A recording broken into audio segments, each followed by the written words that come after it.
No ar, podcast FURB FM. Olá, ouvinte! Hoje vamos falar de dois assuntos extremamente relevantes na atualidade, que são a equidade de gênero e também racial. Vamos usar como ponto de partida a professora, escritora, jornalista e primeira deputada negra do Brasil, Antonieta de Barros. O Centro de Ciências Humanas e da Comunicação, CCH aqui da FURB, inclusive, escolheu a Antonieta de Barros como tema para a aula inaugural do segundo semestre de 2021. A nossa convidada para falar sobre o tema é a professora Halina Leal, líder do Genera, grupo interdisciplinar de pesquisas em gênero, raça e poder aqui da FURB, e também coordenadora do coletivo Filósofas Negras. Seja muito bem-vinda ao programa, professora. Boa tarde, fico muito contente de poder estar aqui e falar um pouquinho sobre Antonieta e a condição das mulheres negras. Então vamos começar a falar sobre o tema. Você poderia contar pra gente quem foi a Antonieta de Barros e qual a importância dela?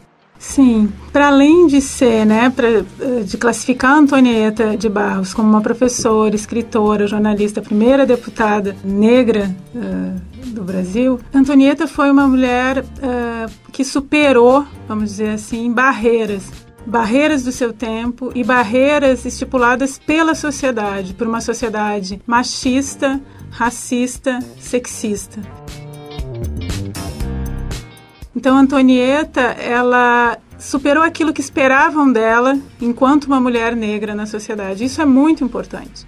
É muito importante porque essa condição que é imposta não só as pessoas negras, mas as mulheres, dizendo o que a gente deve fazer, que caminhos a gente deve seguir, Antonieta mostrou que não é isso, não é assim, não é uma imposição, sobretudo uma imposição a partir de uma sociedade que limita, digamos assim, a circulação e a mobilidade das pessoas negras e das mulheres. Então, Antonieta juntou tudo isso enquanto uma mulher negra e superou essas condições impostas pela sociedade. Eu sou um corpo, um ser, um corpo só. Tem cor, tem corte, e a história do meu lugar.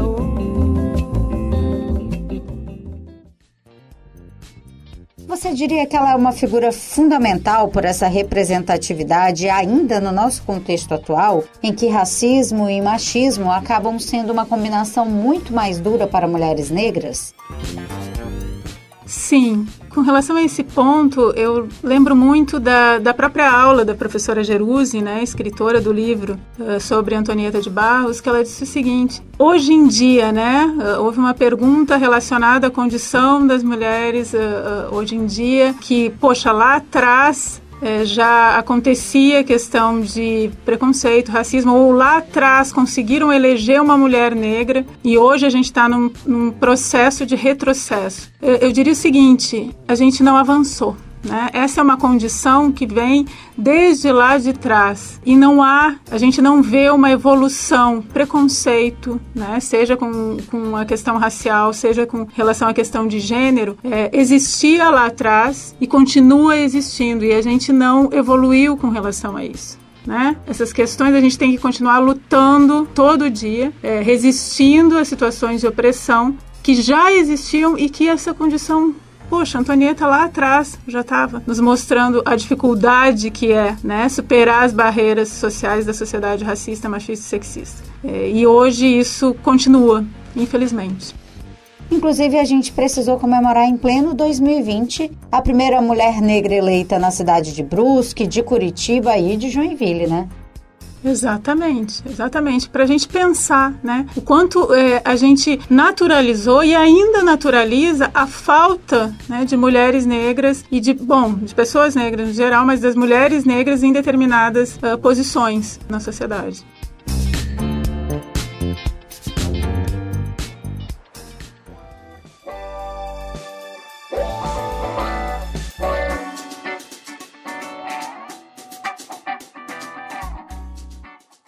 Você também é pesquisadora da Associação Brasileira de Pesquisadoras Negras e coordena o Núcleo de Estudos Afro-Brasileiros, o NEAB, aqui da FURB. Quais são as principais discussões que nós temos sobre feminismo negro no geral e também aqui na universidade nesse momento?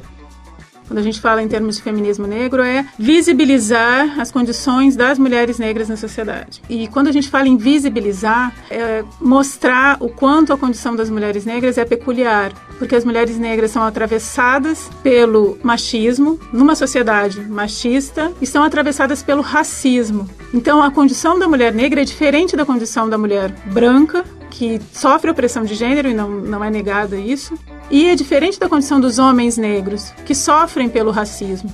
As mulheres negras sofrem pelo racismo, machismo e sexismo, né? Então sofrem a opressão de gênero e a opressão com relação à raça. Isso coloca as mulheres negras na base da estrutura social. E o que significa dizer estar na base da estrutura social? As mulheres negras são aquelas que recebem os menores salários, sofrem as maiores violências, tudo isso em função dessa estrutura que se constituiu historicamente na sociedade que é machista, racista e sexista.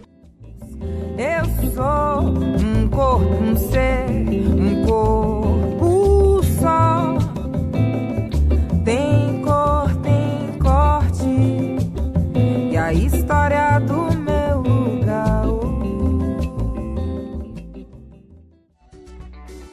Então a gente tenta mostrar isso, não é dizer, não é separar as mulheres negras do movimento, né? Quando a gente fala em feminismo negro, separar do movimento feminista, mas é ampliar o movimento feminista. Quando a gente fala dessas questões no que se refere aos movimentos negros, é dizer, a nossa situação é peculiar. A gente não está negando que, com relação aos homens negros, né, a violência é extrema.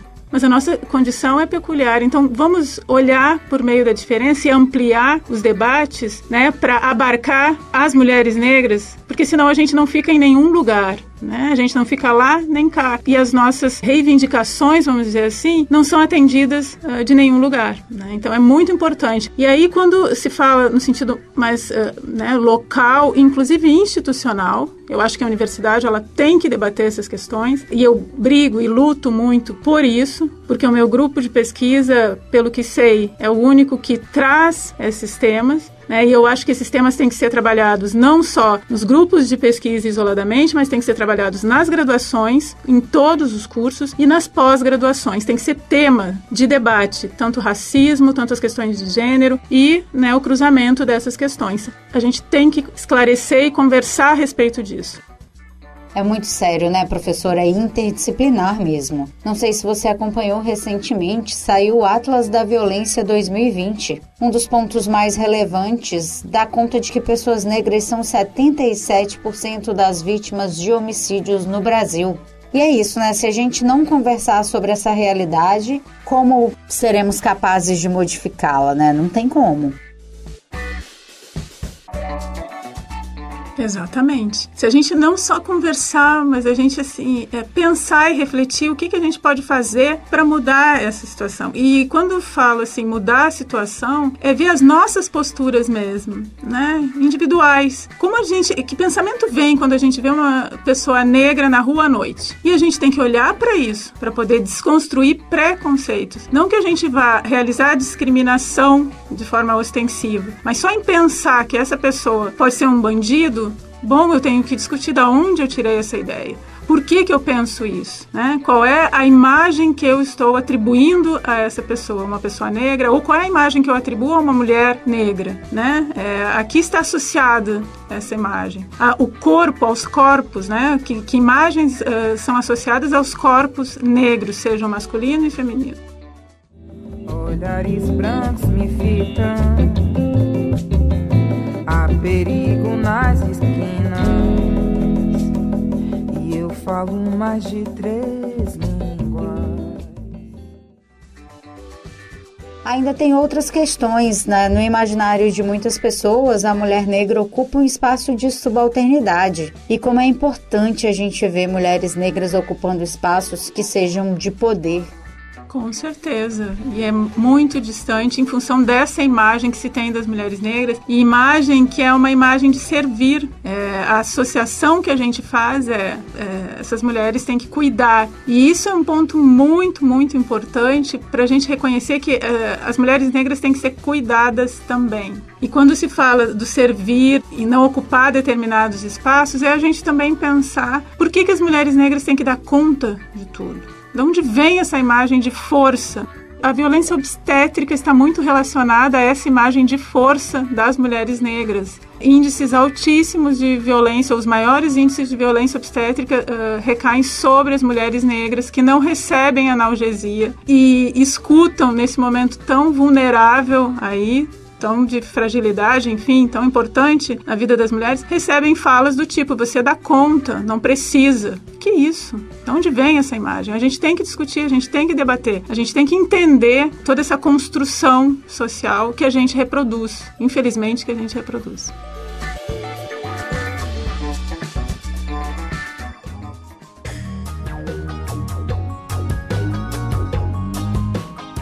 Obrigada, professora. Já estamos caminhando para o final desse podcast, mas quem sabe em outras oportunidades a gente possa voltar a conversar. Eu peço então que você deixe o seu último comentário aqui pra gente.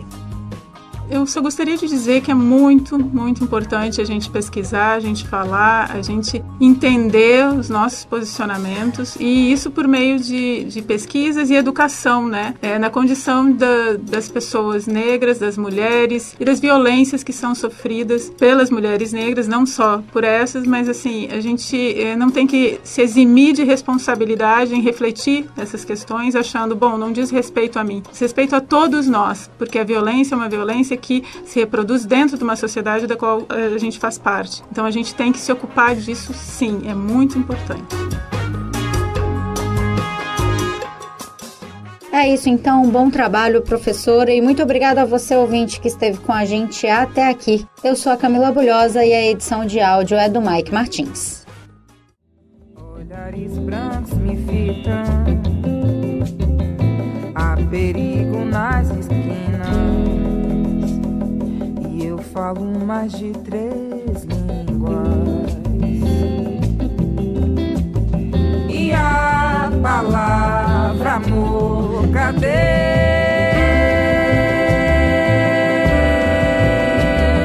E a palavra amor, cadê?